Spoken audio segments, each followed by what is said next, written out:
потому что больше половины больных, которые имеют инфаркт, имеют поражение кровоточной артерии, имеют еще параллельно с поражением артерии. Вот как здесь абсолютно неясно. Нет, во-первых, не единого мнения, нет какого-то солидированного. И вот на эту тему мы сегодня услышали доклад, который наш содиректор курса и наш друг, и уважаемый кардиолог Энтони ДеМария поставил.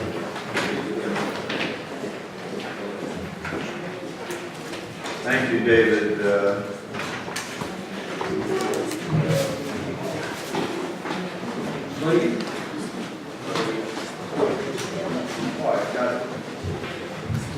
So, as you just heard, what to do with a non-culprit vessel at the time of PCI for STEMI is one of the great ongoing controversies. I'm not sure that I will be able to answer it, but I can at least review the recent data because there's been quite a bit of recent data on this. So that this is, it's a 60-year-old male with 2 hours of crushing chest pain and an anterior STEMI on ECG, and you can see very well the LAD is occluded and that will be opened in the PCI, but there's also a lesion in the RCA. And so now, if I ask our panel what they will do with this lesion, my guess is that they will be split. Some will say, oh, we should treat that lesion immediately and stent it, and others will say, no, just finish the procedure. So that's the dilemma. So here's the background into what we're dealing with. As Dr. Yoshinoriani just said, in the setting of STEMI, more than one vessel is involved. There's multi-vessel disease in 40 to 65% of patients. Now, some of that multi-vessel disease is not critical, but there's general agreement that probably at least 40% of patients will have one additional significant lesion. And it's been shown over and over again that in patients who have multi-vessel disease in the setting of STEMI, there's an increased mortality and an increased rate of non-fatal infarction. So the question is, what's the optimal approach? Now, in the setting of hemodynamic instability, everyone agrees you should do complete revascularization. However, in the absence of hemodynamic instability, then the question arises, should you only do the culprit vessel or should you do complete revascularization? And then as a corollary of that, if you're going to do complete revascularization, should it be done at the initial procedure, the index procedure, or should it be done sometime staged? Now, the background for this is that the initial studies that looked at this question were largely all retrospective and observational. Nevertheless, there were some small trials, but in aggregate, the data led to the conclusion that it favored culprit-only procedures in the setting of STEMI. And in fact, this was reflected in the guidelines of the American College of Cardiology, American Heart Association, and European Society of Cardiology. Now, a lot of the guidelines were based on meta-analyses such as this one. You see, this was a huge meta-analysis of tens of thousands of patients, and the conclusion I took out of the abstract for you. This meta-analysis supports current guidelines discouraging performance of multi-vessel primary PCI for STEMI. So that in fact, the guidelines read that way, and you will see that for the American College of Cardiology, American Heart Association guidelines for primary PCI and STEMI, PCI of the non-infarct artery at the time of primary PCI is a class 3, should not be done because there's harm. Now, there was a recent change in not their guidelines, but an advisory that, well, maybe under certain circumstances it's acceptable. But nevertheless, that is the circumstance we found ourselves in. But many people said that this does not make any sense. There are a number of potential advantages to doing complete revascularization at the index procedure for STEMI patients. And so the advantages can be seen there. Potentially, if you do complete revascularization, not just the culprit only, you can reduce MACE, major adverse events.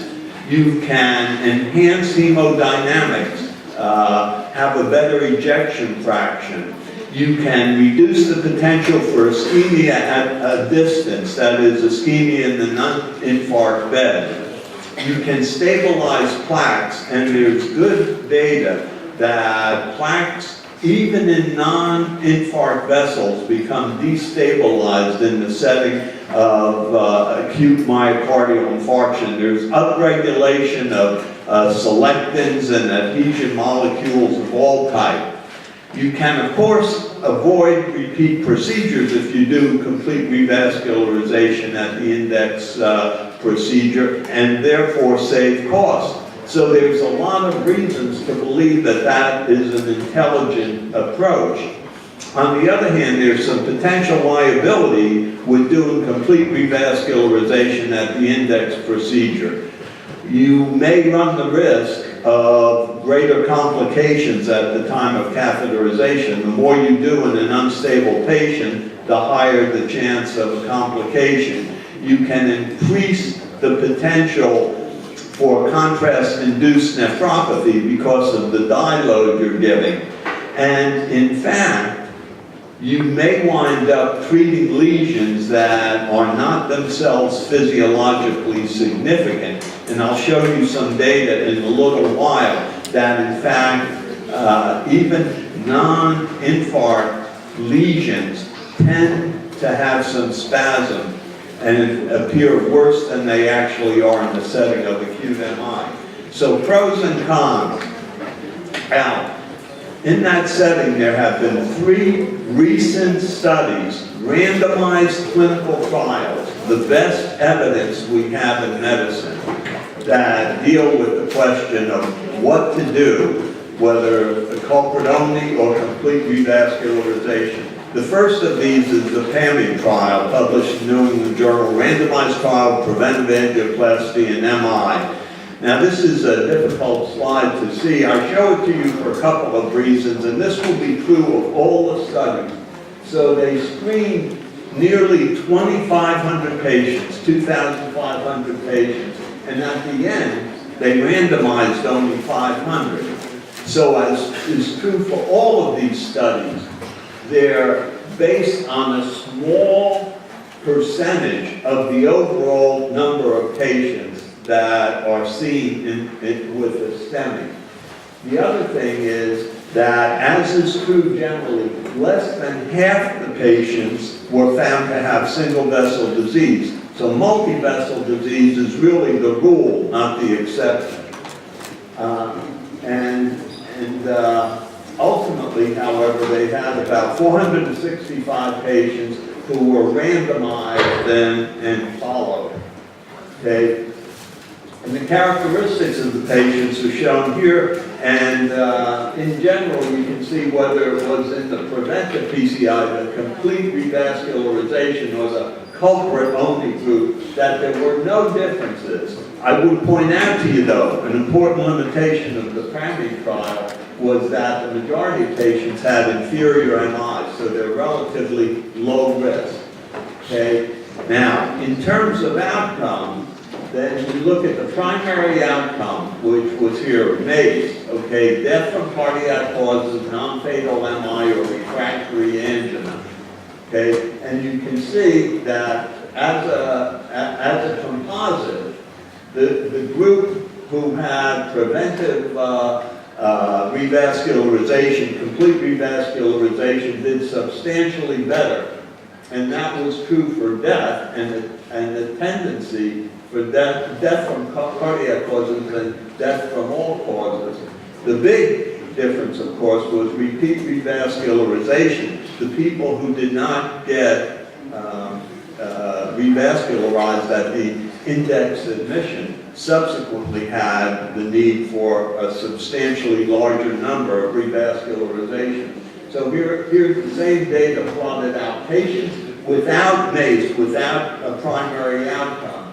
And you can see that the patients in the complete revascularization arm did substantially better. There were more major events in the patients who had culprit only. So data from a randomized trial supporting complete revascularization at the index procedure. Okay? So here's details of the actual treatment, the infarct arteries, the non-infarct arteries, and the medical therapy and interventional therapy. I just show you that slide that there's no difference. So an important study, however, there were several limitations of cramming. There was a small sample size. We're dealing only with about 500 patients. It was a relatively low-risk population. Most of the patients had inferior wall MI, and there was no data on ejection fraction. So you wonder whether or not the patients benefited in that regard. The second study is a so-called culprit trial, which we accepted actually when I was still editor of JACC. And there's a difference here with culprit in that these patients were revascularized in the group that got complete revascularization during the index admission, but not necessarily during the index procedure. So that some of them were staged. It wasn't like cramming where they were all intervened upon at the initial procedure.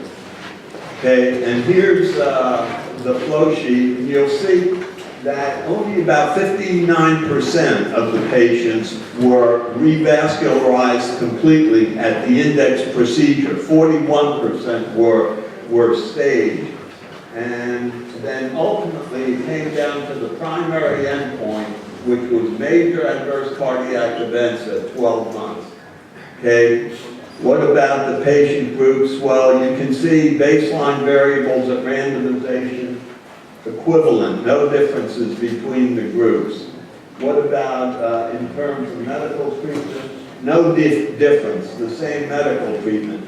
However, there were significant differences, of course, in terms of procedures, because the group of patients who were completely revascularized had more thrombus aspiration and received a greater number of stents, had a longer procedure time, and received a larger amount of contrast. So there's no way you do complete revascularization without more time and more contrast. Okay? Medications on discharge were the same. So what were the results? Well, now we're looking at major adverse events. And here's the group with the culprit vessel only. And here are the data for the patients who got complete revascularization. And you can see there were significantly more events in the group of patients who got culprit only. Okay, a hazard ratio for the complete revascularization group of 0.45. So now two studies, cramming and culprit, both supporting complete revascularization, either at the index admission or at a staged procedure. In terms of time to first event, of course, the complete revascularization group did better. Interestingly enough, not a single one of the components of MACE was statistically significantly different. But an important finding in all of these studies, there was no safety signal. So that all of these studies have found that there has not been an increase in bleeding or contrast-induced nephropathy in the patients who underwent complete revascularization. Okay, that's subgroup analysis. But again, criticism of the culprit trial was relatively small, less than 10% of the patients who were screened. They used combined endpoints, and no single endpoint really was significant. It was an open label study. They didn't do FFR, so that all of the revascularization was based on angiography, which was true of cramming, and some of the patients were lost in follow-up. But the authors said these data suggest that the guidelines for STEMI may need to be refined.